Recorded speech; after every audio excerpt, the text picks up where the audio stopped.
اهلا وسهلا فيكم اخواني اخواتي في برنامجكم الاسبوعي شخبار. طبعا اليوم حلقتنا مشوقه جدا جدا، تهمكم وتهمني وتهم كل بحريني ساكن في هالديره، على اساس تعرفون عنوان حلقتنا لهذا الاسبوع وبالضبط الموضوع وعن شنو بنتكلم. خلكم معاي ليه بعد الفاصل.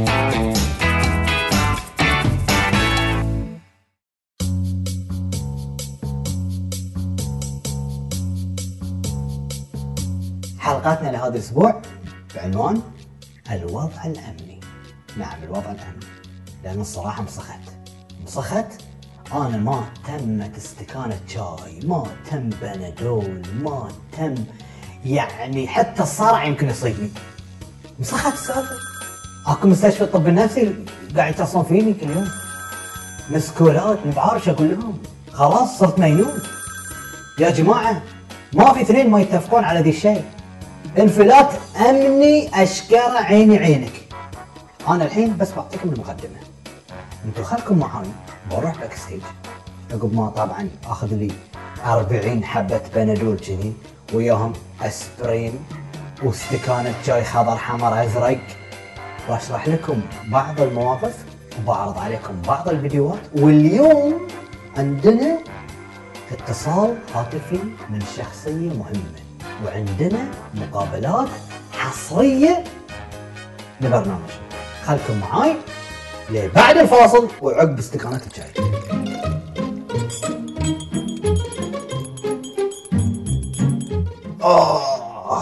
استكانة الشاي عدلت راسي شوي. المهم انا الحين ما بتكلم عن التحرك ولا بتكلم عن الانفلات الامني ولا بتكلم عن اي شيء، انا بتكلم عن شيء واحد. الحين احنا صورنا لكم لقطات حصريه حق برنامجنا في وين؟ قرية البديع، وخاصة في ملعب اطفال. شوفوا ذي الفيديو وتخيلوا ان ذلين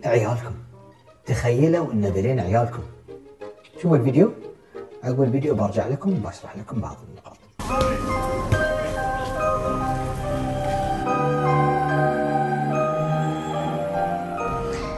الحين احنا نطلع في البيت قاعدين نلعب في الحديقة، ما يطلعون علينا ناس لابسين قناع يقطون علينا ملاتوفات يفلتون علينا حاسة. عقب احنا نخوف نخش ورا الشيارة نصيح.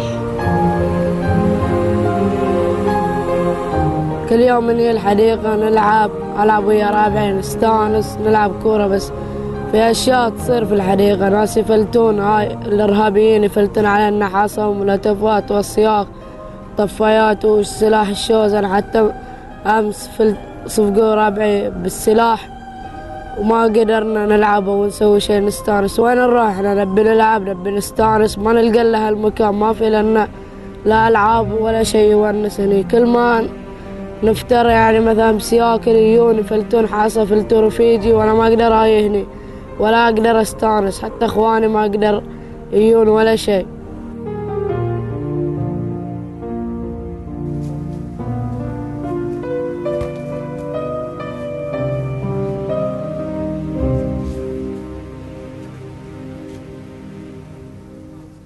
يا جماعة شفتوا الفيديو؟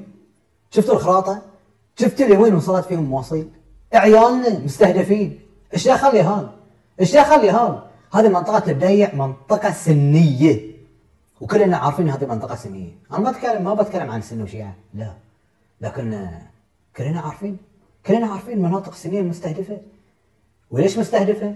تهجير، نعم تهجير، نفس اللي صار في محرق وفرج البن علي اللي احنا يا زعم مسوينه فرج شو اسمه كريمي. اي والله كريمي. المهم هذا الفيديو لقطة بسيطة وحصرية احنا صورناها في منطقة البديع، فما بالكم المناطق السنية الثانية؟ هذه بس جزء بسيط، فما بالكم سند والمحرق عالي، شو اقول لكم، جرداب، جد علي، هذه كلها مناطق سنية شيعية. شو الخراطة اللي قاعد تصير؟ المهم شوفوا ذا الفيديو الثاني الحين بعد حصري. احنا نسوي المقابلة مع هذا الشخص. اخليكم مع الفيديو الحين، عقب الفيديو بنتكلم. حط لنا الفيديو الحين لو سمحت.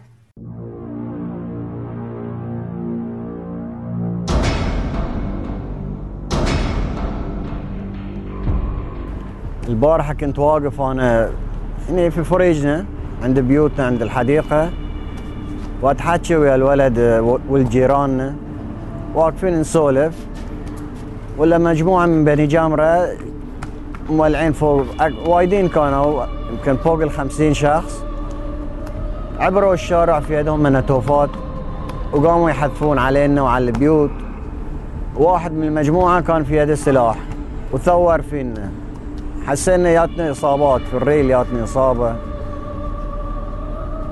وطلقتين ياوني هني في الخاصرة، تأذينا يعني من هالطلقات. رحنا المركز ورحنا بعدين مستشفى العسكري نتعالج.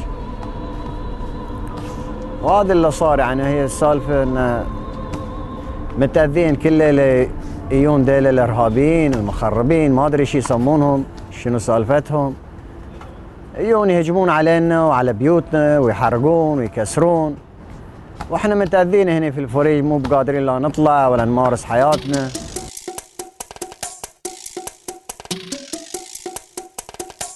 المهم سمعت الحين يا وزارة الداخلية، قنابل قاعدة تنفجر، قنابل قاعدة تنفجر، الناس ما بعارفة تطلع من بيوتها، إلا الشارع دي أمان، إلا المنطقة دي أوكي، إلا ضاحت السيف نقدر نروح. لا من متى البحرين كذي؟ من متى البحرين كذي؟ احنا قبل نطلع ونستانس ونروح حدايق ونتمشى في المنتزهات وممشى عوالي، ممشى مدينة عيسى ونحرك. شو الخراطة ذي؟ يعني لازم نسأل هذا الشارع نقدر نروح له ونستخدمه ولا لا؟ شارع الجنبية كل يوم الثاني طاق مطاقة مولوتوف يسار يمين، مسد دموع ذبحنا، لا نقدر حتى نشغل ننزل جامات اذا الجو زين، شو السالفة ذي؟ نحاتي حتى اذا العيال بيطلعون ويا ربعهم، ما نقدر حتى اللي عنده درايفر في البيت ما نقدر حتى يخلي الدرايفر يودي يوصل عياله، لازم هو بنفسه يوصلهم ويتاكد. شو السالفه ذي؟ والاوادم اللي قاعد تتكسر سيرها. مركز شرطه البدايه وينكم عن ذي؟ وينكم عن الناس اللي كل يوم والثاني راح يشتكون على سيارهم المكسره؟ ليش ما تسوي لهم شيء؟ مركز مدينة عيسى انتم بعد نفس الشيء. شو الخراطه اللي قاعد تصير؟ وزاره الداخليه انتم مستوعبين الوضع الامني اللي قاعد يصير ولا شنو بالضبط؟ كله ذي عشان حوار؟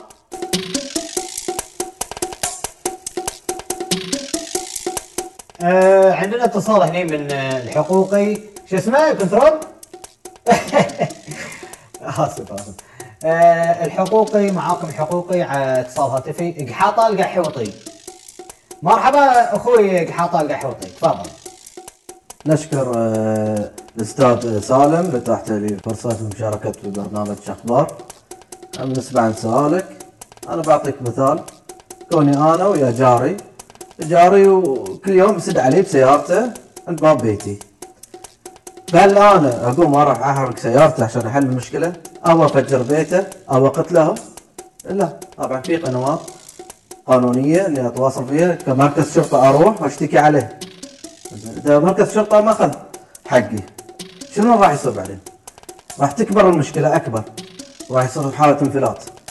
الناس ما قاعد يصير الحين عندنا امامنا في الشارع البحريني حاله انفلات امني، من متفجرات، حرق اطارات، تكسير، تخريب في الممتلكات العامه والخاصه.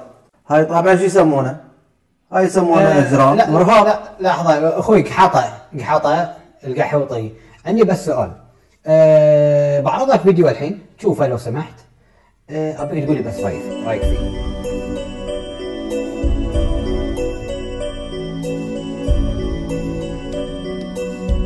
أبى أوصل رسالة بسيطة لجلالة الملك حفظه الله. احنا نعاني، أتمنى يا جلالة الملك أن تداوي الجروح المواطنين اللي قاعدين يعانون كل يوم جراء الإرهاب اللي صاير في البلد، وبالأخص البدية كونها منطقة سنية وجوارها مناطق شيعة، والمقصود مو بالحكومة، المقصود أهالي السنة والجماعة. شاهدنا قبل كم من يوم انفجار قنبلة بالقرب من حديقة، والحديقة يرتادها أطفال، بس سبحان الله الحمد لله رب العالمين أن ما حد تعور فيها كونه صار في وقت الفطور وما كان فيها أحد. وبالأمس نفس العملية بالقرب من حديقة ثانية يرتادها الأطفال، صار هناك هجوم بالشوزن الطلق المحلي وبالمنتوفات وبأصياخ حديدية بقواذف، ولا شفنا هجمة مضادة أو دفاع مضاد من وزارة الداخلية المكونة بالشغب والقوات الخاصة. سؤالي لمتى؟ اخوي حاطه او اسمح لي استاذي حاطه، شفت الفيديو؟ هل هذا الشيء اللي قاعد يصير في البحرين شيء طبيعي؟ انا مو فاهم. انت كحقوقي يعني انت تشوف ان هذا شيء طبيعي؟ قمت اقاطع انا بالحاجه يعني هذا الشيء طبيعي اللي قاعد يصير في البحرين؟ يعني رجال الشرطه مو قادرين حتى يحمون نفسهم، شلون يحمونا احنا؟ وزاره الداخليه فيها خلل، يعني ما ادري، انا هذا اللي قاعد اشوفه انه في خلل. يعني ارجوك اشرح لي بس ايش السالفه؟ تفضل. باختصار برد على المشاهد اللي جبناهم واقرا لكم مادتين من القانون. ماده 153 تقول يعاقب بالاعدام من قاد نفسه رئاسه عصابه حامله للسلاح وتولى فيها قياده او اداره حركتها او نظمها وكان ذلك بقصد اغتصاب والنهب بالاراضي او الاموال المملوكه للحكومه او لجماعه من الناس او مقاومه القوى العسكريه. والماده الثانيه اللي هي 180 شو تقول؟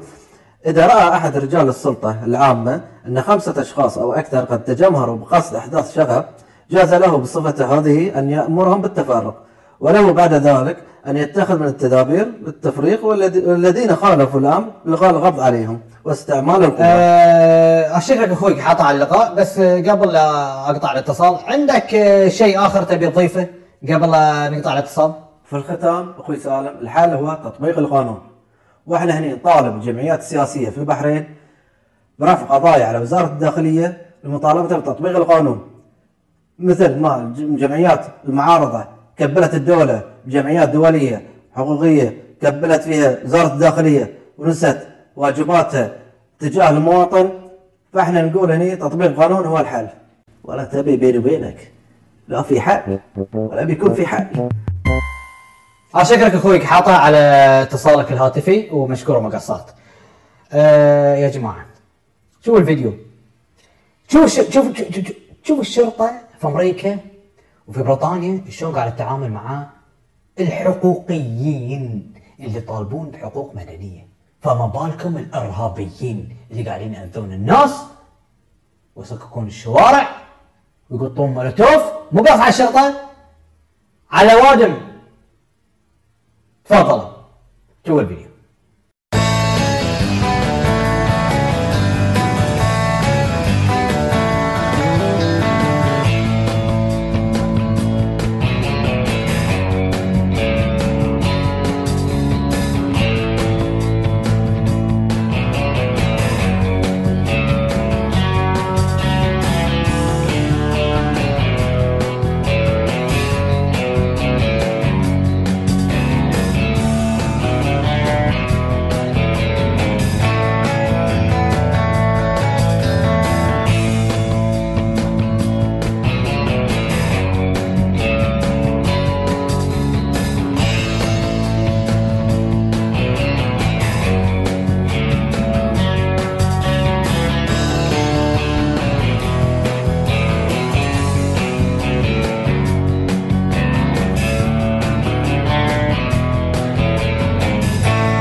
يا وزير الداخلية، احنا ما نتقصدك انت ولا نتقصد وزارتك، احنا ننتقد للافضل.